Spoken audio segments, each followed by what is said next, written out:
Hi everyone, I'm Patrick Chun, the Executive Director of IITTI.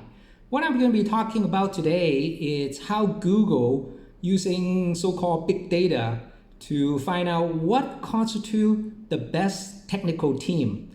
And in the 10 years they have been doing it, they spent over something like $1 billion US into doing survey, doing objective measurements of productivity, for example, into finding out what are the teams that are super, that are doing the best job they can in innovation, in all kinds of cooperation and so on. It turns out it's not the IQ of the engineers. It's not how smart they are. They actually are things like how much they care about each other. So it's the empathy that is important. How much they can actually communicate in open ways. So they want to be inclusive and that nobody feel left out. So those are the important things. And also one thing is there are no stupid questions. That means everybody feel comfortable in the team into expressing themselves. So once you have this kind of free flowing of ideas and dialogue, you find out that there are a lot of things that you can put one and one together and they can create something innovative and wonderful in that regard. So that's the questions they have answered, and that is that for great teams to happen, you need to have the people skills, or what we call the soft skills. Something like business etiquette, how polite you are in front of people. It turns out to be, it matters big time. It's not just an old school thing in that regard.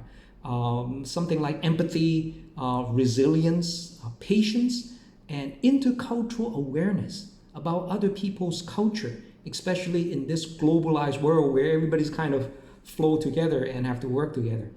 Now, after that is answered, there are two major issues we have to answer now.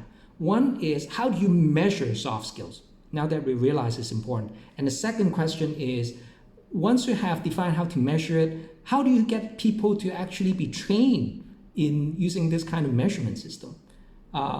Very happy in 2011, I had the pleasure of going around the world, finding some of the most experienced soft skill trainers.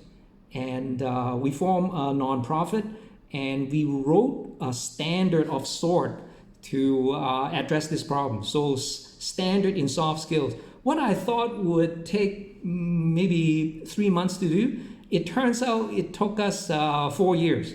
And so we finally launched in 2014, and very quickly we went from 0 to 15 countries in 3 years. So everybody was very happy, and human resource people are really loving this, because they say, well, before there's something like this, it was about business etiquette, how you should dress up, how you should talk to one another, and so on. So now there's a standard. They can use that to train their employees, and also tell employees that, well, you got to wear socks to work, because this is not what I tell you, but this is something from a standard in international authority that talks about something like this. So it gives them a fallback. It gives them some reference to that regard. And so, like they say, without a standard, there's no measurement. And without a measurement, there's no meaningful training. And without meaningful training, there's no progress. So that's why you see there's very, very little progress in terms of soft skills, in terms of this kind of progress that you can see. But now there's a measurement, so everybody can be on the same page in that regard. So that's problem number one. And number two, it turns out to be much harder. And that is, how do you actually get people to be trained once you know there's a standard you can measure it? All the CEOs around the world would tell you that people are the most important asset, but you can see very, very little of soft skill training in very, very comprehensive, meaningful way, massive projects in that kind of training. Well, for one thing, soft skills is very long term. So if you have a 3-hour business ethics seminar, it's good, but it's not enough. People when people do research, they found out that people forget about that in 2 or 3 days, and they go back to their old ways, to their old culture, if you may. And so it has to be a long term. So the IITTI group, the nonprofit I was talking about, they created something called the World Civility Index. And that is something where people can accumulate points inside this index over time. And so it's not a snapshot measurement of something that is, at this time, at this point, this person is like that and that. It's not that kind of an assessment tool, but it's a improvement, progressive kind of measurement. So it gives people some sense as to how much awareness a person have in terms of these soft skills in that regard.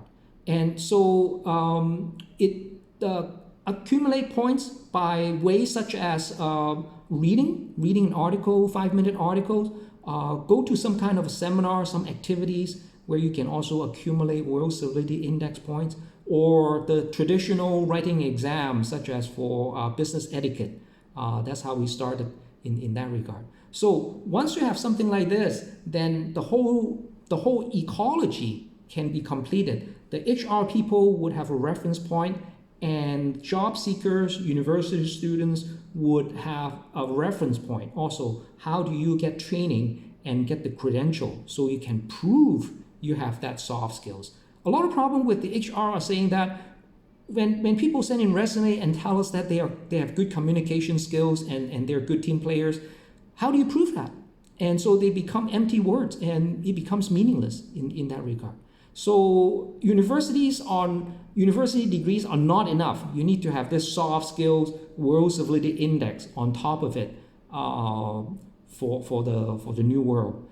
We're very happy that we are now part of the United Nations Sustainable Development with the World Civility Index, and we're also on the first page of Google if you use the search term soft skills standard on something like this. Something very interesting recently is that I received information that the World Civility Index originally is designed for business applications, is now being used on the dating scene as well. And some dating websites are promoting that people should earn some World Civility Index points to impress your future partner and spouse and so on. And I think it makes sense because if you just met somebody, he or she could be putting up a front and you don't know it very well. But if you have a World Civility Index to show you the person has been trying to improve on this area for the last 2 years or 3 years, it's a very different story. It's a very different picture that you can give somebody else in that regard because it shows initiative. It shows you have persistency in knowing that soft skills is important. Just by that fact, it's already qualities that are hard to find anywhere else in that regard. So who says big data cannot be fun? Thank you very much.